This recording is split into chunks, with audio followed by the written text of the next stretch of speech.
নমস্কার, আমি তনুশ্রী। আমার চ্যানেলে আপনাদের স্বাগত জানাই।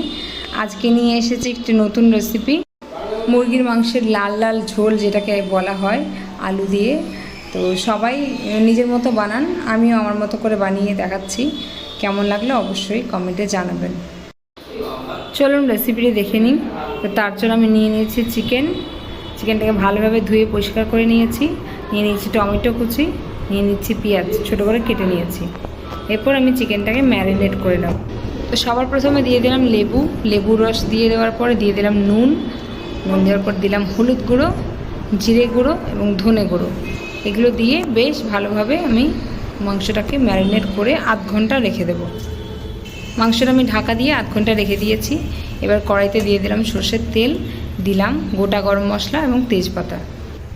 এর মধ্যে দিয়ে দেবো একটু চিনিটাকে একেবারে ক্যারামেল করে নেব, তাহলে মাংসের ঝোলের কালারটা দারুণ আসবে।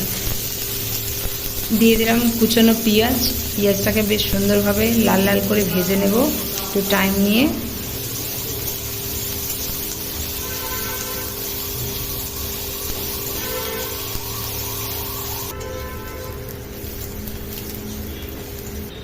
পেঁয়াজ ভাজা হয়ে গেছে। এবার এর মধ্যে দিয়ে দেবো আদা বাটা, রসুন বাটা আর একটুখানি হলুদ গুঁড়ো।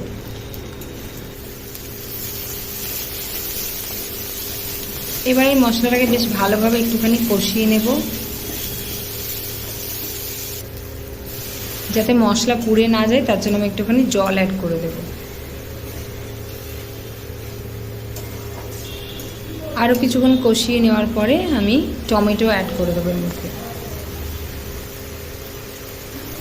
দিয়ে দেবো নুন দিয়ে টমেটোটা বেশ ভালোভাবে গলে যাবে। এবার মশলাটা বেশ সুন্দরভাবে টাইম নিয়ে আমি কষিয়ে নেব।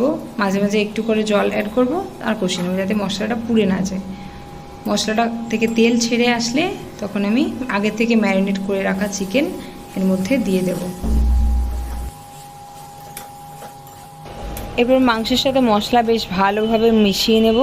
মিশিয়ে নিয়ে এটা আমি একটু ঢাকা দিয়ে রাখবো, তাহলে মাংসের মধ্যে যে জলটা থাকবে সেটা বেরিয়ে যাবে এবং সেই জলে আমার মাংসটা কষানো হয়ে যাবে। দেখুন অনেকটাই জল বেরিয়েছে মাংস থেকে, আমি কিন্তু কোনো জল অ্যাড করিনি এর মধ্যে। এরপর আমি দিয়ে দেব কেটে রাখা আলুগুলো আমি কাঁচাই দিয়েছি, আপনারা চাইলে ভেজে দিতে পারেন। এবার সুন্দরভাবে একটু কষিয়ে নিয়েছি অনেক টাইম দিয়ে। এরপর আরেকবার আমি একটু ঢাকা দিয়ে দেব। 5 মিনিটের জন্য ঢাকা দিয়েছিলাম এবং এখনও কিছুটা জল রয়েছে। আমি আরও বেশ ভালোভাবে টাইম নিয়ে মাংসটা কষিয়ে নেব। তেল ছেড়ে আসলে তখন আমি গরম জল এর মধ্যে দিয়ে দেব। জল দেওয়ার পর আমি মোটামুটি 15 মিনিটের মতো ঢাকা দিয়ে কম আঁচে রান্না করে নিয়েছি। আমার রান্না রেডি হয়ে গেছে। রেসিপিটি কেমন লাগলো অবশ্যই কমেন্টে জানাবেন। যদি ভালো লাগে লাইক কমেন্ট শেয়ার করে দেবেন। যদি ইউটিউব থেকে দেখে থাকেন তাহলে অবশ্যই আমার চ্যানেলটি সাবস্ক্রাইব করে দিয়ে পাশে থাকা বেল আইকনটি প্রেস করে দেবেন, যাতে আমার রান্নার সমস্ত ভিডিওর নোটিফিকেশন আপনার কাছে সবার আগে পৌঁছায়। ভালো থাকবেন, সুস্থ থাকবেন। ভিডিওটি দেখার জন্য অসংখ্য ধন্যবাদ।